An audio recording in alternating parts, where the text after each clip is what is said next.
আমি মনোজ পন্তকে চিঠি দিয়ে দিয়েছি যে আপনারা যদি অযোগ্য বাছাই করার কাজ শেষ করে থাকেন, যোগ্যদের পরীক্ষায় বসতে হবে না, চাকরি বহাল করুন। শঙ্কর ঘোষ স্পিকারকে চিঠি দিয়েছেন, সর্বদলীয় প্রস্তাব আনুন, যোগ্যদের আমরা চাকরি রাখতে চাই, যেহেতু অযোগ্যদের তালিকা প্রকাশিত হয়েছে। ও তালিকা ত্রুটিযুক্ত তালিকা, তবুও একটা তালিকা বেরিয়েছে। তার মানে বাকিরা যোগ্য, তাদের কেন পরীক্ষায় বসতে হবে? 16 সালে পরীক্ষা দিয়েছিল, আজকে 10 বছর পরে এদের মধ্যে অনেকেই পরীক্ষাতে পারফর্ম করতে পারবে না, পারে না। আপনিও পারবেন না, আমিও পারবো। এখন যদি ক্লাস 7-8 এর কেউ পড়া ধরে, সে পারবে না কি করতে? এটা চর্চার বিষয়, এটা অভ্যাসের বিষয়।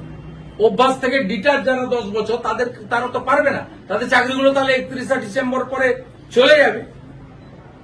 তাই সর্বদলীয় প্রস্তাব আনুন, প্রধান বিরোধী দল বিজেপি সমর্থন করবে যোগ্যদের পক্ষে।